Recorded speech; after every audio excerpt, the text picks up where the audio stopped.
Welcome to smart education X Y Z. आज हम बच्चों कक्षा 11 का जो अब इंग्लिश का पेपर है 9 मार्च को होने वाला है, आज हम उसके बारे में डिस्कस करेंगे। वीडियो को पूरा देखें, जितने भी प्रश्न इस पेपर के अंदर पूछे गए हैं सभी का आपको डिटेल में आंसर मिलेगा। तो बच्चों वीडियो को पूरा देखें। अगर बात करें तो यहाँ पर जो नंबर ऑफ क्वेश्चंस पूछे गए हैं वो 18 है। साथ ही अगर बात करें यहाँ पर तो नंबर ऑफ पेजेस की, तो 4 पेज के अंदर ये प्रश्न पत्र पूछा गया है। समय आपका 3 घंटे और 15 मिनट का रहने वाला है। अगर यहाँ पर बात करें पूर्णांक की तो ये जो पेपर है ये आपके 100 नंबर का पेपर रहने वाला है। कक्षा 11 वार्षिक परीक्षा 2026 का पेपर रहेगा। अंग्रेजी अनिवार्य इंग्लिश कंपलसरी का पेपर रहेगा। पेपर कोड आपका 1102 रहने वाला है। तो चलो बच्चों एक एक करके जितने भी प्रश्न इस पेपर के अंदर पूछे गए हैं सभी का हम डिटेल में आंसर करेंगे। पहला सवाल है बच्चों जिसके अंदर आपको यहाँ पर एक पैसेज पूछा गया है जिसको आपको पढ़ना था और उसके बेस पे जो भी प्रश्न पूछे गए उनका आपको आंसर करना था। तो चलो एक बार इस पैसेज को देख लेते हैं किसके ऊपर है।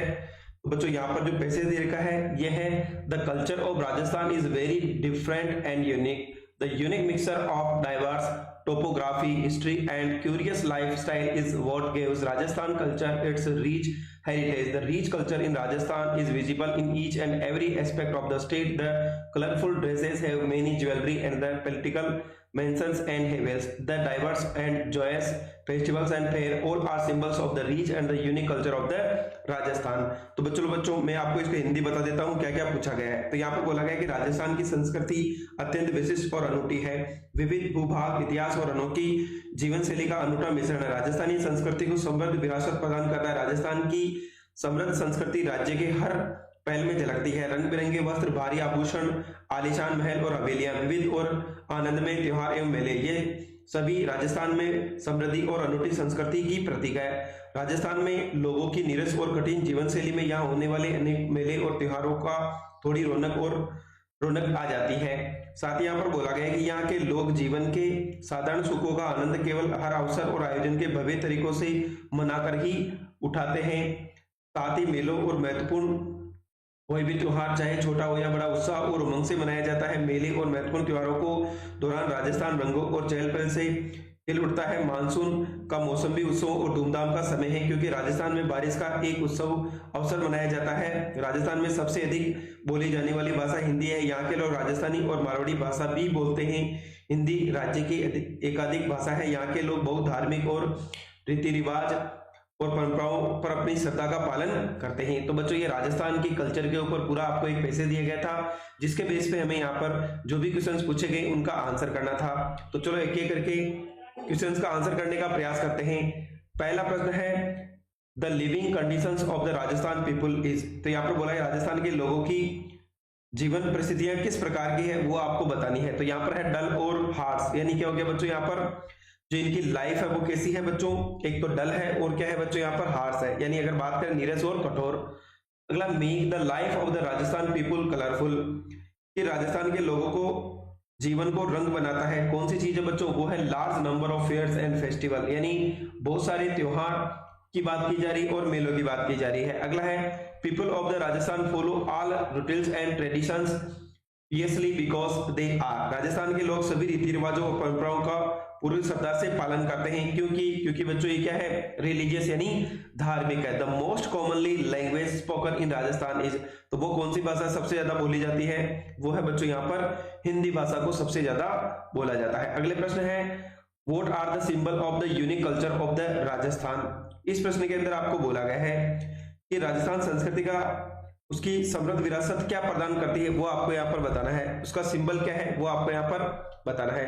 तो चलो बच्चों पढ़ लेते हैं। तो यहाँ पर होगा the symbol of the Rajasthan unique culture of the include colourful dress और हेवी ज्वेलरी, यानी भारी आभूषण, रंग बिरंगे आभूषण। और साथ ही यहाँ पर बात करें तो दूसरा हो गया आपका यहाँ पर क्या हो जाएगा, आलीशान jewellery.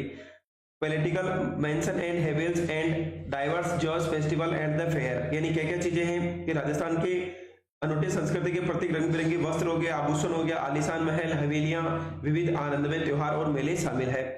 What gives Rajasthan culture its rich heritage, इन राजस्थानी संस्कृति को उसकी समृद्ध विरासत क्या प्रदान करती है।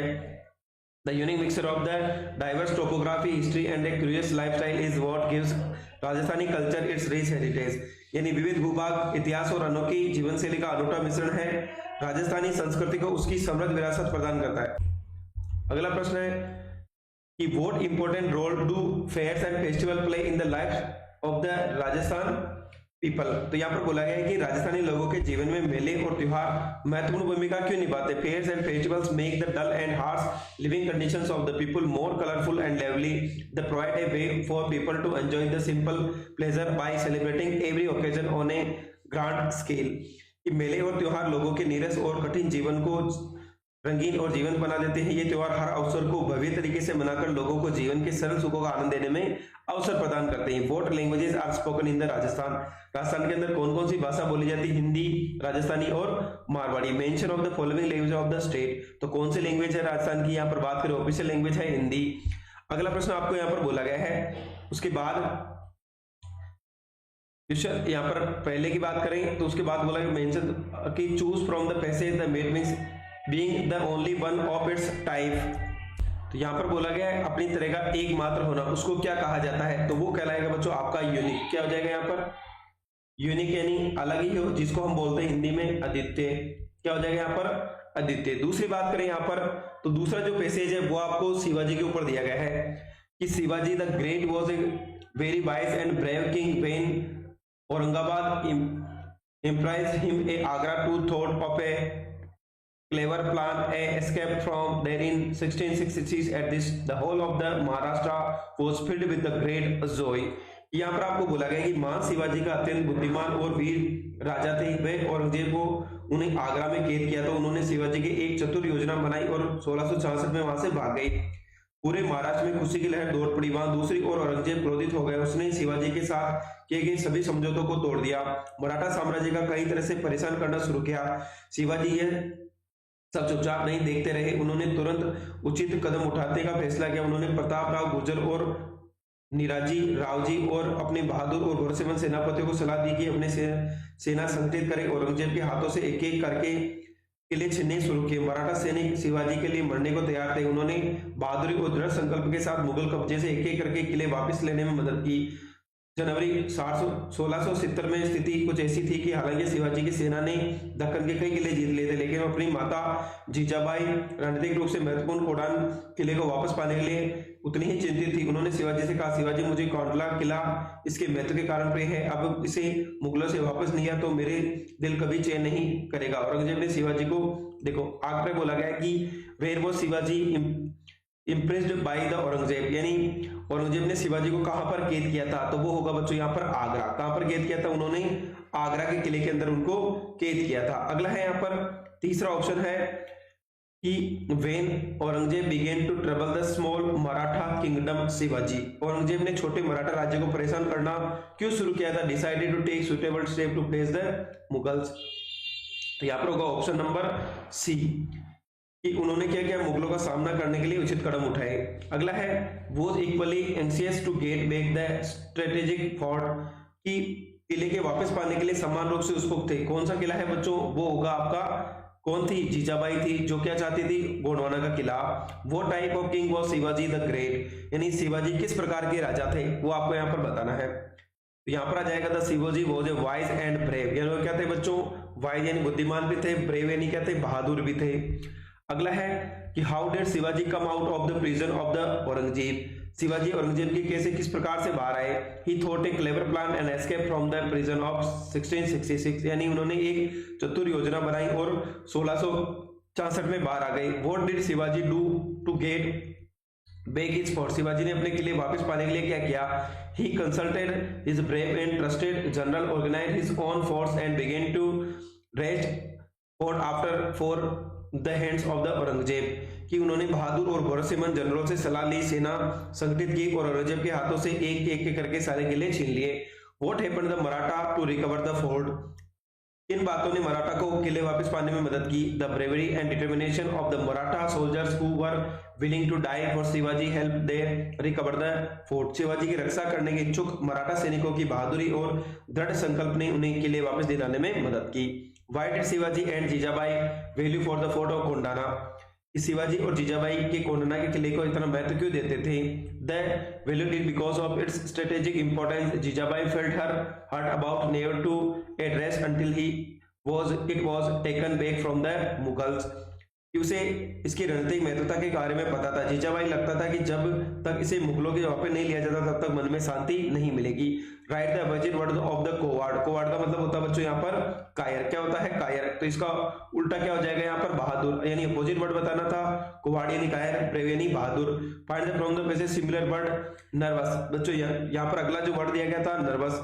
नर्वस का मतलब यहाँ पर हो जाएगा जो चिंतित होना, यानी एंग्सियस हो जाएगा। क्या हो जाएगा? एंग्सियस हो जाएगा। अगली बात करें क्वेश्चन नंबर 3 की, तो देखो यहाँ पर आप क्वेश्चन नंबर 3 पढ़ लेते हैं जो आपका राइटिंग सेक्शन है। अगले प्रश्न की बात करें तो क्वेश्चन नंबर जो 3 है बच्चों, यहाँ पर देखो आगे के जो प्रश्न है, अब आपके जो भी प्रश्न पूछे जाएंगे वो सारे आपके राइटिंग सेक्शन से है। तो पहले प्रश्न की अगर बात करें यहाँ पर, write a task 100 to 120 words giving description of an event the prize distribution function. तो पहला जो आपको यहाँ पर पैराग्राफ दिया गया है वो दिया गया है बच्चों यहाँ पर पुरस्कार वितरण समारोह के ऊपर कि आपको building was decorated, cultural programme हुए थे, annual report, speech gives prize, thanks for the principal. दूसरा है आपको यहाँ पर बोला गया कि process of planting a sapling based on this, आपको टास्क लिखनी है, किसके ऊपर है? दूसरे अगर बात करें पौधे रोपण करने, प्लांटिंग ए पेपलिंग यानी पौधे रोपण करना है। Mix dung into the soil, dig a deep hole, put the sapling, adjust the plant, fill with soil, water a little. तो देखो कौन कौन सी चीजें यहाँ पर दी गई है, अब एक एक करके इनको पढ़ लेते हैं। देखो पहला है prize distribution function. The annual prize distribution function of our school was held last Sunday in the school auditorium. The entire building was decorated beautifully with flowers, lights and colorful ribbons. The event began with a vibrant culture program featuring traditional dances and soulful songs performed by the students. Following this, the principal read out the annual report highlighting the school academic and co-curricular achievement. The chief guest then delivered an inspiring speech encouraging students to work hard. The most awaited moment arrived when the prize were given to the meritorious student for this excellence. Finally, the principal proposed a vote for the thanks and the function concluded with the national anthem. ये हमारे विद्यालय का वार्षिक वितरण समारोह पिछले रविवार को विद्यालय सभागार में आयोजित किया गया। पूरी इमारत को फूलों और रोशनी और रंग बिरंगे रिबन से खूबसूरती से सजाया गया। कार्यक्रम का शुभारंभ विद्यार्थियों के द्वारा प्रारंभिक नृत्य और भावपूर्ण गीतों के साथ एक जीवन सांस्कृतिक कार्यक्रम से। इसके बाद प्रधानाचार्य ने विद्यालय की शैक्षणिक और सह पाठ्यक्रम संबंधी उपलब्धियों को उजागर करते हुए वार्षिक रिपोर्ट पढ़ी। मुख्य अतिथि ने विद्यार्थियों को कड़ी मेहनत करने के लिए प्रोत्साहित किया, एक प्रेरणादायक भाषण दिया। अंत में मेधावी विद्यार्थियों को उनकी उत्कृष्ट के लिए पुरस्कार दिया गया। प्रधानाचार्य ने धन्यवाद प्रस्तुत किया और राष्ट्रगान के साथ समारोह का समापन हुआ। दूसरा है प्लांटिंग ए पेपलिंग।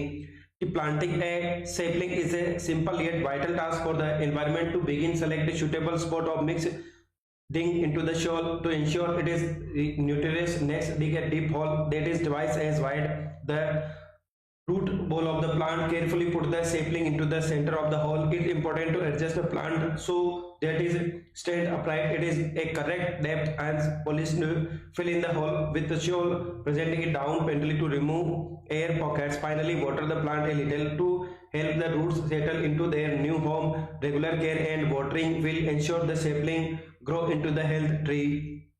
दूसरे के अंदर आपको यहाँ पर जो दूसरा था पेपलिंग ए प्लांटिंग ए सेपलिंग की पौधे का रोपण करना एक सरल और लेकिन पर्यावरण के लिए अत्यंत महत्वपूर्ण है। सबसे पहले एक उपयुक्त स्थान चुनें, मिट्टी में गोबर मिलाकर उसे पोषक तत्वों से भरपूर बनाएं। फिर एक गहरा गड्ढा खोदें, पौधे की जड़ों के गोले के दुगना छोड़ा हो, पौधे को सावधानीपूर्वक गड्ढे के बीच में रखें। महत्वपूर्ण है कि पौधे में इस तरह के लगाए गए सभी सीधा रखें, गहराई हो। एक बार लगाने के बाद गड्ढे को मिट्टी से भर दें, हवा के बुलबुले निकलने के लिए हल्की सी दबा दें। अंत में पौधे को थोड़ा पानी दें ताकि जड़ें नई जगह जम सके। देखभाल करें, पानी देने से पौधा एक स्वस्थ पेड़ के रूप में विकसित हो सकता है। अगली बात करें क्वेश्चन नंबर 4 कि राइट आर्टिकल लिखना। आपको क्या लिखना है बच्चों? India the land of the knowledge, यानी आपको यहाँ पर जो टॉपिक दिया गया है India the land of the knowledge, यानी यहाँ पर क्या है? भारत एक ज्ञान की भूमि है। अगला है प्रिपेयर रिपोर्ट या तैयार करनी युवा महोत्सव के ऊपर। तो चलो दोनों को पढ़ लेते हैं और आंसर करने का प्रयास करते हैं। पहला है आपका कि युवा महोत्सव के ऊपर, कि यहाँ पर आ जाएगा आपका Our school organized a vibrant Yuva Mahotsav last Friday, celebrating the energy and talent of the youth. The event was held in our school playground and was inaugurated by the district collector. The festival featured a variety of competitions, including folk dance, solo singing, and debate on the modern technology. Students from different classes participated with a great enthusiasm, showing our rich culture, heritage, and art. Exhibition was also set up, displaying a creative painting craft. In the concluding ceremony, the principal praised the participants and distributed certificate. The event was a huge successfully fostering a spirit of unity and creativity among the student.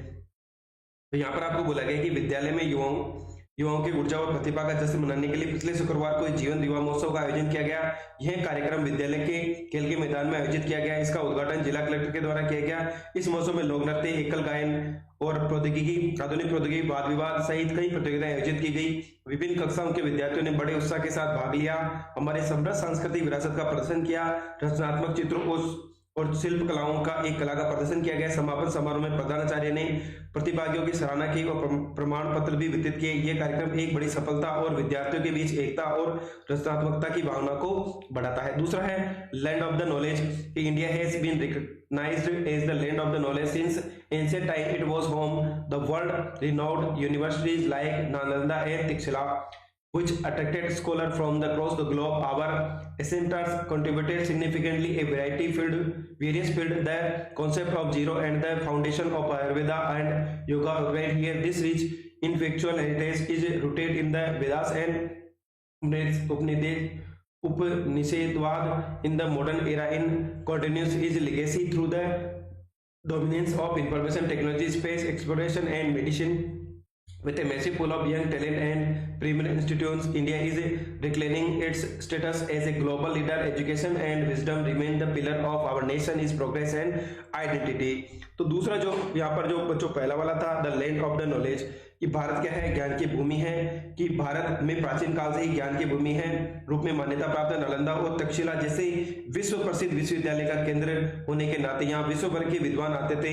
हमारे पूर्वजों ने विभिन्न क्षेत्रों के महत्वपूर्ण योगदान दिए, सुन्नी की अवधारणा और आयुर्वेद एवं योग की नींव रखी। यह समृद्ध बौद्धिक विरासत वेदों की उपनिषदों में निहित है। आधुनिक युग में भारत सूचना प्रौद्योगिकी, अंतरिक्ष अन्वेषण, चिकित्सा के क्षेत्र में अपनी अग्रणी भूमिका के माध्यम से इस विरासत को आगे बढ़ा रहा है। युवा प्रतिभा के विशाल भंडार और अग्रणी संस्थाओं के साथ भारत वैश्विक नेता के रूप में अपनी स्थिति में पुनः प्राप्त कर रहा है। शिक्षा और ज्ञान हमारे राष्ट्र की प्रगति और पहचान के स्तंभ है। क्वेश्चन नंबर 5 की बात करें यहाँ पर, तो देखो 5 में आपको बोला गया है कि you are Rajesh 116 Ashok Nagar Udaipur write a letter to the secretary board of education Rajasthan Ajmer asking for duplicate copy of your marksheet। तो यहाँ पर बोला गया है कि आप राजेश है, आप 116 अशोक नगर उदयपुर में रहते हैं। माध्यमिक शिक्षा बोर्ड अजमेर को आपके सचिव को एक पत्र लिखना है जिसके अंदर आपको एक मार्कशीट की डुप्लीकेट कॉपी मंगवानी है। Imagine you are Raveena Sharma student of class 11, the water tank of your school has been not been cleaned for many days. Write a letter to the principal of your school to make arrangement to clean the water tank immediately। कि मान लीजिए कक्षा 11 की छात्रा रवीना शर्मा आपके विद्यालय की पानी की टंकी कई दिनों से साफ नहीं है। अपने विद्यालय के प्रधानाचार्य को पत्र लिखकर टंकी की सफाई करने की व्यवस्था करने के लिए अनुरोध करना है। तो चलो दोनों ही पढ़ लेते हैं किस प्रकार से लिखना है। तो सबसे पहले आपका जो भी एड्रेस है वो लिखना है। डेट आ जाएगी the secretary board of secondary education Rajasthan Ajmer, request for issuing duplicate marksheet, यानी आपको डुप्लीकेट मार्कशीट मंगवानी है अजमेर बोर्ड के द्वारा। तो I am Rajesh, I pass the secondary examination in 2022 with roll number. I am writing a respectfully request to the adherence of duplicate copy of my mark sheet as I lost my original one during a recent house shifting. I have already filled a police report and prepared the request affidavit. I have also enclosed the prescribed fee by demand draft as per the board guideline. I need this document urgently for my upcoming college admission process. I request you to kindly process my application, issue the duplicate mark sheet at your earliest convenience। कि मेरा नाम राजेश है, मैंने 2022 में माध्यमिक शिक्षा board परीक्षा पास कर ली, मेरे रोल नंबर है। मैं आपसे विनम्रतापूर्वक निवेदन करता हूं कि मुझे मेरी मार्कशीट की एक प्रतिलिपि जारी की जाए, क्योंकि हाल ही में घर बदलते समय मेरी मार्कशीट खो गई है। मैं पुलिस रिपोर्ट जारी करवा दी है, आवश्यक शपथ पत्र तैयार कर लिया है। मैंने बोर्ड के निर्देशों के अनुसार निर्धारित शुल्क डिमांड ड्राफ्ट के माध्यम से जमा कर दिया। आगामी कॉलेज प्रक्रिया के लिए इस दस्तावेज की आवश्यकता है। कृपया अनुरोध है कि कृपया मेरे आवेदन पर जल्द से जल्द कार्रवाई कर मुझे इसकी मार्कशीट देने की कृपा करें। अगला है आपका फॉर्मल लेटर है। कि request to clean water tank है, तो the principal government senior secondary school Udaipur, date आ जाएगी request for immediate cleaning of the school water tank. I am Raveena Sharma, student of class 11, I am writing to bring you kind notice the poor condition of the drinking water facility in our school, the water tank has not been clean for many days, as a result the water has started smell and look discolored, drinking contaminant water process and serious health risk, all students and staff member earnestly request you to make a arrangement to clean the water tank immediately to ensure the availability of the safe and hygienic drinking water। तो यहाँ पर देखो आपके school का जो पानी का tank है उसको साफ करने के लिए आपको यहाँ पर एप्लीकेशन लिखनी थी कि मैं कक्षा 11 की रवीना शर्मा हूँ, मैं आपके विद्यालय में आपके ध्यान में हमारे विद्यालय के पेयजल की खराब स्थिति को लाना चाहते हूँ। पानी के टैंक की कई दिनों से सफाई नहीं हुई है, जिसकी परिणाम स्वरूप पानी से बदबू आने लगी है और उसका रंग भी बदल गया है। दूषित पानी पीने से सभी बच्चों और कर्मचारियों के स्वास्थ्य को गंभीर खतरा है। मैं आपसे निवेदन करना चाहती हूँ कि सुरक्षित और स्वस्थ पेयजल के उपलब्ध सुनिश्चित करने के लिए जल की तत्काल सफाई कराने की व्यवस्था करें। अगला है अब आपके जो क्वेश्चन है वो बच्चों अब आपके ग्रामर वाले सेक्शन है। अगर यहाँ पर बात करें सबसे पहले आपको डिटर्मिनेंट्स पूछे गए हैं, तो चलो एक एक करके डिटर्मिनेंट्स को फिल करने का प्रयास करते हैं। तो पहले में क्या बोला है, I will finish this work with in, तो यहाँ पर क्या है बच्चों ए एन और द है, तो देखो आवर, इसको क्या बोलेंगे आवर बोलेंगे, तो यहाँ पर वोवल है तो किसका प्रयोग करेंगे ए एन का। There are trees behind our school, तो यहाँ पर आ जाएगा देयर आर सम ट्रीज, क्या आ जाएगा यहाँ पर कुछ ट्री है, कहाँ है स्कूल के पीछे। आई हैव फ्रेंड्स, तो यहाँ पर क्या जाएगा बच्चों, जिसको काउंट कर सकते हैं वहां पर मेनी आता है, जिसको काउंट नहीं कर सकते मच, तो अपन दोस्तों को काउंट कर सकते हैं इसलिए मेनी आएगा। कि persons were invited to tea, यानी कितने लोगों को बुलाया गया बच्चों, तो यहाँ पर सारों को नहीं बुलाया गया, कुछ को तो बुलाया गया होगा। देखो यहाँ पर फ्यू का मतलब होता है न के बराबर कुछ भी नहीं, ए फ्यू का मतलब कुछ तो है, द फ्यू का मतलब ज्यादा होगा। तो fill in the blanks correct verb of the bracket, आपको करेक्ट वर्ब को यहाँ पर फिल करना है। तो देखो सबसे पहले she watch TV when doorbell ring, यानी जब क्या हुआ वह टीवी देख रही थी जब क्या है बेल बज रही थी, तो बच्चों यहाँ पर बज रही थी past tense past continuous, when जब भी आता है एक तरफ वर्ब की सेकंड फॉर्म आएगी या दोनों तरफ पास्ट कंटीन्यूअस, तो इधर क्या जाएगा सी वॉज वॉचिंग, क्या जाएगा सी वॉज वॉचिंग टीवी। अगला है the sun in the east in the west, west की बात कर रहा है तो बच्चों यहाँ पर वर्ब की फर्स्ट फॉर्म आएगी साथ में S, they their house lately, तो यहाँ पर क्या बोला गया है बच्चों लेटली का मतलब हो गया पास्ट परफेक्ट की बात कर रहा है, तो क्या पास्ट परफेक्ट क्या हो जाएगा यहाँ पर दे हैव, सेल का क्या हो जाएगा बच्चों थर्ड फॉर्म सोल्ड हो जाएगा। Sita her work before I went there, तो देखो बिफोर आ गया है एक तरफ वर्ब की सेकंड फॉर्म, एक तरफ क्या आ जाएगा हेड वर्ब की थर्ड फॉर्म, तो इधर आ जाएगा हेड और वर्ब की थर्ड फॉर्म क्या हो जाएगी कंप्लीटेड। अगला है यहाँ पर जिसके अंदर आपको मॉडल पढ़ने हैं कि यू गो होम, तो यहाँ पर बच्चों आपको परमिशन देनी है, तो you may go home. You overtake from the left, तो यहाँ पर आ जाएगा मस्ट, देखो प्रोहिबिटेड मना करना है तो must not, you must not overtake from the left. I teach mathematics, तो यहाँ पर कोई बच्चों क्या कर सकता है किसी की एबिलिटी बतानी है तो आई कैन टीच मैथमेटिक्स, मैं गणित पढ़ा सकता हूँ। That is a dangerous place he should go not home, वहां पर क्या है नहीं जाना चाहिए। अगला है यहाँ पर आपको प्रपोजिशंस भरने हैं, तो देखो सबसे पहले they walked slowly along the road, क्या आ जाएगा यहाँ पर अलोंग द रोड, उसके साथ साथ चल रहा है तो यहाँ पर आ जाएगा अलोंग द रोड। अगला है आई वॉज बोर्न, कब हुआ था बच्चों यहाँ पर इन 19, जो भी सन है उसके पहले इन आएगा, डेट के पहले ओन आता है। द काइट इज फ्लाइंग का आ जाएगा बच्चों कहां पर आ जाएगा यहाँ पर होगा ओवर, किसी चीज के ऊपर हो लेकिन टच नहीं करता, about the cloud. She did not agree, क्या हो जाएगा with me, किसके साथ मेरे साथ वो अग्री नहीं है तो with me। अगली बात करें क्वेश्चन नंबर 10 की, तो यहाँ पर देखो आपको एक पैसे दे रखा है जिसको आपको रीड करना है और पहले की तरह ही आपको क्या करना है इसके आंसर करने हैं। तो चलो हम एक बार इसको पढ़ लेते हैं और आंसर करने का प्रयास करते हैं कि यहाँ पर किसके बारे में आपको ये पैसेज दिया गया है। तो देखो अगर हम सबसे पहले बात करें यहाँ पर पैसेज की, तो यहाँ पर देखो आपको 2 पैसे दे रखे हैं तो हम सीधा इनके आंसर कर लेते हैं। पहला है यहाँ पर बोला गया है कि she could never have been pretty but she was always beautiful, she hobbled about the house is spotless white, one with hand resting on the rest of balance her stoop and other telling the birds, कि यहाँ पर बोला गया कि शायद कभी सुंदर नहीं रही होगी लेकिन हमेशा खूबसूरत थी, वह बेदाग सफेद कपड़ों में घर में लड़खड़ाती हुई चलती है, एक हाथ कमर पर रखकर संतुलित बनाए रखती है। तो पहला है why did grandmother keep her one hand on her waist, कि दादी ने अपना एक हाथ अपनी कमर पर क्यों रखा हुआ था, तो वो आपको यहाँ पर बताना है। क्या आ जाएगा बच्चों यहाँ पर अगर पहले प्रश्न की बात करें तो यहाँ पर इसका पहले वाला प्रश्न था 10वें का पहला, तो चलो इसको आंसर करने का प्रयास करते हैं। पहले के अंदर आपको वही बताना था, क्यों रखा हुआ था हाथ। She kept one hand on her waist to balance the stoop while she walked, यानी चलते समय अपने झुके हुए शरीर को संतुलित रखने के लिए कमर पे हाथ रखती थी। What does the author compare his grandmother to, लेखक अपनी दादी की तुलना किससे करता है। The author compare her to the writer landscape in the mountain representing an expanse of pure white serenity peace and contentment, कि वह उसकी तुलना पहाड़ों के शीतकालीन परिदृश्य से करता है जो शुद्ध सफेद शांति सुकून और संतोष के विस्तार से प्रतिबंधित है। How did the author grandmother look, लेखक की दादी कैसी दिखती है। She was not conventionally pretty but beautiful, she wore spotless white clothes and had silver hair scattered over the pale and puckered face, कि परंपरागत रूप से सुंदर नहीं थी लेकिन फिर भी आकर्षक थी। वह बेदाग सफेद कपड़े पहनती थी और पीले झुर्रीदार चेहरे पर चांदी जैसी बाल थे।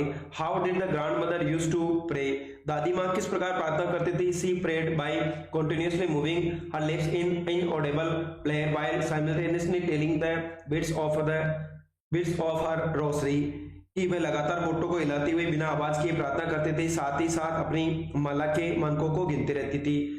Why did the grandmother have in one hand, कि दादी के एक हाथ में क्या था। She had bits of the rosary in one hand, यानी यहाँ पर उसके हाथ में माला थी। अगला है गिव द एंटोनिम्स, यानी विलोम शब्द बताना है। नेवर यानी कभी नहीं, ऑलवेज यानी हमेशा। नेवर का उल्टा क्या हो जाएगा बच्चों, ऑलवेज। दूसरी अगर बात करें यहाँ पर तो आपको दूसरा भी एक पैसे और के अंदर दे रखा था, जिसके अंदर the population of India is estimated to be the 90-20 million today, more than the entire population of the Africa and South Africa put together, America put together, कि यहाँ पर बोला गया है कि भारत की जो जनसंख्या लगभग 92 करोड़ है, अफ्रीका और दक्षिण अफ्रीका की कुल जनसंख्या से भी क्या है, ज्यादा। तो यहाँ पर पॉपुलेशन के ऊपर दिया गया है। तो पहला प्रश्न है what is surprising about the population of India, कि भारत की जनसंख्या के बारे में आश्चर्यजनक क्या है। तो वो आपको यहाँ पर बताना है कि कौन कौन सी चीजें हैं जो आश्चर्यजनक है। तो यहाँ पर आ जाएगा it is surprising that India's population estimated at 920 million is more than the entire population of Africa and south America combined, कि ये आश्चर्यजनक बात है कि भारत की जनसंख्या अफ्रीका और दक्षिणी अमेरिका की कुल जनसंख्या से भी क्या है, ज्यादा है। What would happen if the population is not controlled, यदि जनसंख्या को नियंत्रित नहीं किया गया तो क्या होगा। If the population control is not prioritise the hope of the people would die in the hungry हेटमार्स, कि जनसंख्या नियंत्रण को प्राथमिकता नहीं दी गई तो लोगों की आशा भूखे से पीड़ित और झोपड़े में ही मर जाएंगे। What is the concern sees for the first time in the human history, कि मानव इतिहास में पहली बार कौन सी चीज चिंता का विषय है। For the first time there is a transcending concern for the survival not just of the people for the entire planet, कि पहली बार न केवल लोगों के अस्तित्व के लिए बल्कि पूरे ग्रह के अस्तित्व के लिए असाधारण चिंता बन रही है। What is the contribution of the emerging new world vision, कि उभरते हुए नए विश्व दृष्टिकोण का क्या योगदान है। The new world vision has honoured in the era of responsibility, कि नए विश्व की दृष्टि से जिम्मेदारी के युग की शुरुआत है। What is the emerging new world vision, उभरती हुई नई दृष्टि क्या है। In a holistic and ecological view that sees the world as a integrated whole rather than a collection of separate parts, कि एक समय इस परिस्थिति दृष्टिकोण दुनिया को अलग अलग हिस्सों में संग्रह के बजाय एक एकीकृत इकाई के रूप में देखता है। गिव द सिनोनिम, समानार्थी शब्द बताना है। विजन, विजन का मतलब होता है बच्चों दृष्टि, तो व्यू का मतलब भी क्या हो जाएगा, दृष्टि हो जाएगा। अगले प्रश्न की बात करें यहाँ पर बच्चों, ये हो गया। अब आपके जो प्रश्न है वो आपके बुक के क्वेश्चंस पूछे जाएंगे जो बच्चों आपको कर रहे हैं, और सारे के सारे प्रश्न आपके अब होने वाले। देखो पहला है आपको 3 करने हैं कि what had professor Gaitonde have been doing before his collision with the truck. तो यहाँ पर एडवेंचर, जब ट्रक से टक्कर होने से पहले प्रोफेसर गायतोंडे क्या कर रहे थे। तो यहाँ पर देखो अगर बात करें बच्चों, हमें केवल इनको रीडिंग मार लेते हैं, अब सारा पढ़ेंगे तो टाइम ज्यादा हो जाएगा। तो the professor Gaitonde historian was walking on the road and was deeply lost in the thought. He was specially completing the catastrophic theory and its application to history, wondering how the course of the India has would be changed if the Marathas had won the battle of the Panipat. The article has been titled Silk Road by, तो यहाँ पर बोला गया है कि इसका जो title है, शीर्षक है, वो सिल्क रोड क्यों रखा गया। The title refers to the ancient network of trade routes that connected the east and the west, famously used to for the silk trade. The author Nick Middleton parsoned this historical route during his journey Mount Kailash, highlighting the geographical and historical signature of the path. Mention the turning point in the relationship between the writer and his grandmother, the portrait of the lady, कि लेखक और उसकी दादी के बीच में क्या बातें हुई, क्या बॉन्डिंग थी। The turning point occur when the author and grandmother move from the village to the city to live with his parents in the city. He shared a room but show less of each other because the author went to English school in a motor bus and the grandmother could no longer help with his studies। चौथा प्रश्न है यहाँ पर कि what do you mean by the sustainable development the ailing planet, कि सतत विकास से क्या तात्पर्य है। Sustainable development is development that meets the needs of the present without compromising ability of future generation to meet their own needs। It involves using the earth and natural resources responsibly so that the planet remains healthy and those who came after us। अगला है यहाँ पर question number 12 की बात करें तो देखो यहाँ पर आपको बोला गया है कि does the story the adventure try to relate history to the science, यानी द एडवेंचर किस प्रकार इतिहास के विज्ञान को जोड़ने का कार्य करता है। The story relate history to science through the concept of catastrophe theory and the lack of the determination of quantum theory। Professor Gaitonde transition into an alternative reality where history took a different turn because the Marathas won the battle of the Panipat। Rajendra Deshpande explained that just electrons can jump in orbit unpredictably in the physics, history can also take a different path if a tiny event occur differently at a critical catastrophic junctions. अगला है mention the three phase of the author relationship with her grandmother, तो आपकी जो author था उसकी माँ के साथ कौन ग्रैंडमदर के साथ जो रिलेशन है तीन बता दें। Village life they were constant companion, she wake him up, dressed him and walked him a school। City schooling they shared a room but a gap grew between them। He went to an English school by bus and she could no longer help with his lesson। University the final link snapped when he was given a separate room। She accepted her separation with the silence and the player। अगला है आपका यहाँ पर बात करें दूसरा, आपको और बोला गया है कि हाउ डज नॉर्वो help for the author who was to what mystery surrounded him। तो यहाँ पर आ जाएगा आपका कि Norbo was a great help because of the author was feeling lonely and lacked a companion for the Kora around Mount Kailash since both was academic and Norbo spoke English they got along well। Norbo presence provided the author which needed company and shared purpose making the difficult journey through the high altitude train with the Mongol blessing there। तो यहाँ पर देखो दूसरे question की बात करें तो यहाँ पर बोला गया है कि टोटो कौन था, उसके आसपास कौन सा रहस्य था। तो Tut was the last teenager heir of the powerful family at the ruled Egypt of the century। He died unexpectedly a very young age। The major mystery surrounded by his the cause and time of his death for decade researcher and wonderful if he was murdered a died to the nature causes leading to a eventual use of the CT scan to study his mummy and solve the mystery। अगले बात करें question number 23 की तो यहाँ पर आपको stanza reference to context लिखना है कि why did my childhood go I went to some foreign place that's hidden in a infant face that's all I know. Childhood वाले चैप्टर से लिया गया है। तो सबसे पहले आपको रेफरेंस कॉन्टेक्स्ट और एक्सप्लेनेशन करना है कि these lines are taken from the poet childhood my Markus Natten. Context the poet is reflecting on the transition from childhood to adulthood and the loss of the innocence। Explanation the poet wonder where his childhood has disappointed to conclude this has gone on a forgotten place that no longer acceptable to him as an adult। He believes that only one place there pure innocence still exists in the face of the Indian। दूसरी बात करें यहाँ पर infant, दूसरा आपको दिया गया है कि silence surrounds us I would have him prodigal returning to his father house at home he knew rather than see him back and move his world। I would forgive him to shaping from sorrow a new love। तो यहाँ पे भी reference जो context करना है कि पहले reference these lines are taken from the poem from the father to son Elizabeth Jennings। Context the poem expresses the grief of a father who feels a deep emotional distance between himself and his son। Explanation the father laments the lack of communication between them। They expresses a wish for his son to be prodigal meaning he would rather have his son return home after making mistake than have him stay away build a separate life। The father is ready to forgive his son and wants to turn their current sorrow in a new stronger bond of the love। अगला आपको यहाँ पर बोला गया है question number 14 की बात करें तो देखो यहाँ पर भी आपको क्वेश्चन नंबर 14 के अंदर बच्चों क्या क्या क्वेश्चंस पूछे गए हैं कि give the central idea of the poem father to son. तो आपको यहाँ पर फादर टू सन कविता का केंद्रीय भाव बताना है।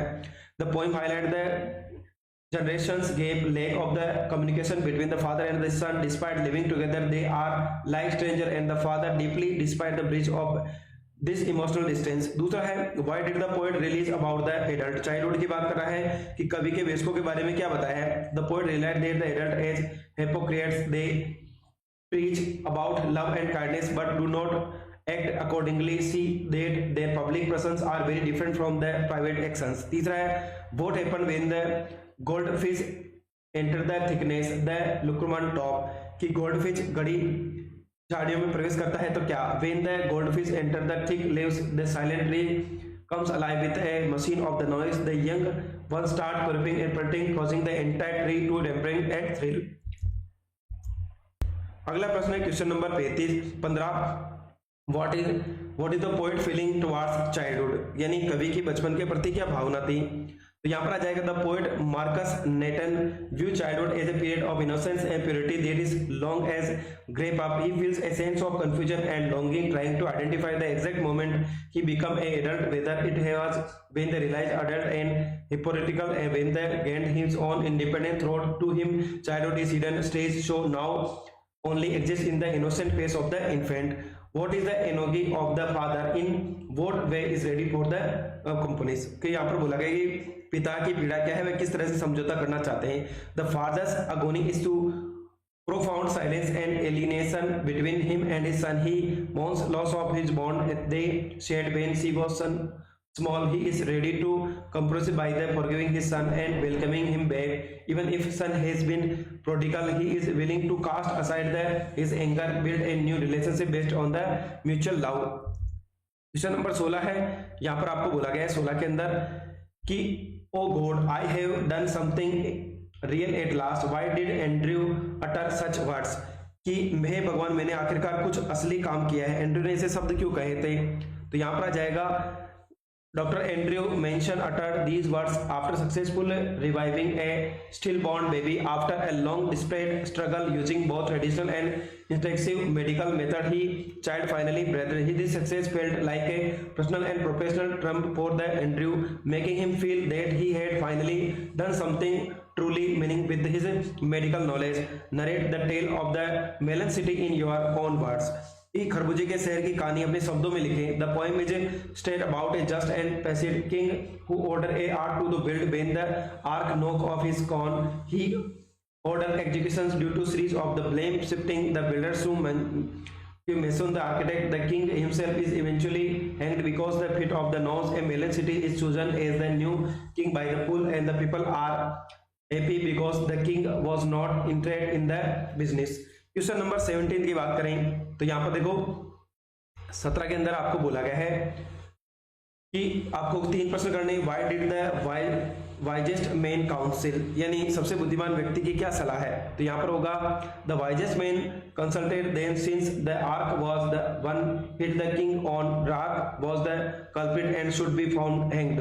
What do you agree with the title birth comment, कि आप क्या जन्म शीर्षक से सहमत है, टिप्पणी लिखिए। Yes the title is very appropriate, it refers not only to the physical birth of the child but also to the rebirth of the Andrew conference as a doctor। how did Said and the narrator develop their friendship, कि साहिद और कथाकार की मित्रता कैसे हुई। they bonded over their shared love for the Kashmir food, music, literature and the friendship grew up deep through frequent phone calls and meetings centered around these shared culture possessions। अगला है compare Mrs Pearson and Mr Fitzgerald, दोनों के बारे में बताना है कि यहाँ पर कि पियर्सन और फिजरलैंड की तुलना करनी है आपको।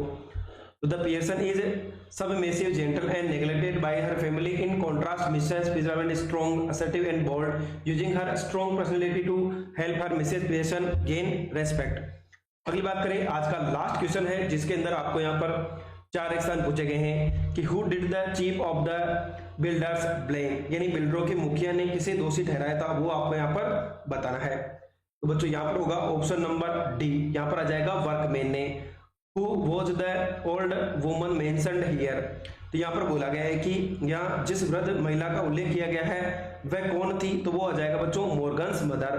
Shahid passed away while he was, तो यहाँ पर बोला गया है कि साहिद का निधन उस समय हुआ जब क्या हुआ था बच्चों, वहां पर वो क्या कर रहा था, स्लीपिंग यानी सो रहा था। Mrs Pearson family look at and treats her, यानी पियर्सन का परिवार उसे देखता था और उसके साथ कैसा व्यवहार करता था वो आपको बताना है। तो एज ए सर्वेंट ओनली, यानी केवल नौकर की तरह उसके साथ व्यवहार किया जाता था। तो पियर्सन और फिजरलैंड दोनों ही क्या करती है, अपनी जो बॉडी है उनको एक्सचेंज कर लेती है और अपने एक दूसरे के घर पर चली जाती है, उनको सुधारने का प्रयास करती है। तो बच्चों ये हमारा आपका जो 9 तारीख को इंग्लिश का एग्जाम होने वाला है, जिसको हमने डिटेल में जानने का प्रयास किया है। साथ ही जितने भी प्रश्न इस पेपर के अंदर पूछे गए थे सभी को हमने डिटेल में आंसर किया है, ताकि आपको ज्यादा से ज्यादा बेनिफिट मिल सके। साथ ही इसका एक वीडियो है बच्चों ब्लूप्रिंट का, वो भी अपलोड कर दिया है। अगर आपने वो वीडियो नहीं देखी है तो उसको जरूर देखिए, ताकि आपकी जो तैयारी है वो अच्छे से हो सके। Thank you so much.